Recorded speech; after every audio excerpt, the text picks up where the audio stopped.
টানা অতিবৃষ্টিতে বিপর্যস্ত বাগাইছড়ির বোরো চাষ, ক্ষতির মুখে শত শত কৃষক। বিস্তারিত দেখুন মোহাম্মদ আসিফ ইসলাম সাইফের প্রতিবেদনে।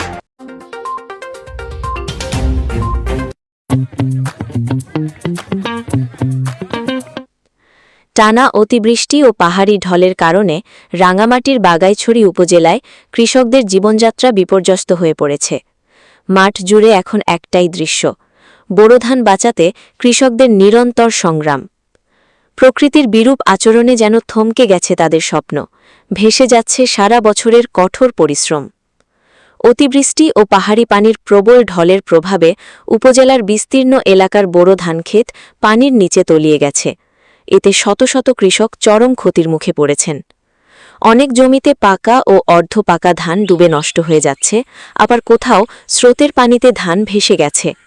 স্থানীয় কৃষকরা জানান, চলতি মৌসুমে তারা বিপুল অর্থ ব্যয় করে বোরো ধানের আবাদ করেছিলেন, কিন্তু হঠাৎ টানা বৃষ্টি ও পাহাড়ি ঢলে জমিতে পানি জমে যাওয়ায় তাদের সব পরিশ্রম এখন হুমকির মুখে। আমাদের অনেক ক্ষয়ক্ষতি হয়েছে, পানিয়ে ফসল নষ্ট হয়েছে। ধান তো দেখতেছেন কিভাবে মাটি কাটতে পারতেছি না। এখন যদি কেউ সরকার যদি আমাদেরকে সাহায্য সহায়তা করতো, তা মোটামুটি আমাদের আবার ঘুরে দাঁড়ানোর মতন কিছু সাহস হইতো, হয়তো আবার ফসল করার সমর্থ হইতো। বৃষ্টির কারণে আমাদের অনেক ক্ষয়ক্ষতি, যেমন ধান কাটতে মানুষ পাওয়া যায় না।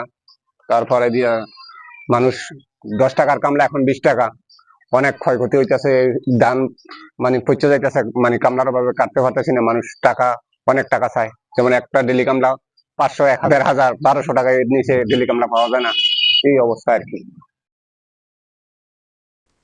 উপজেলা কৃষি কর্মকর্তা মোহাম্মদ নূর আলম জানান, চলতি বছরে উপজেলায় মোট ৩,৫২৫ হেক্টর জমিতে বোরো ধানের আবাদ করা হয়েছে।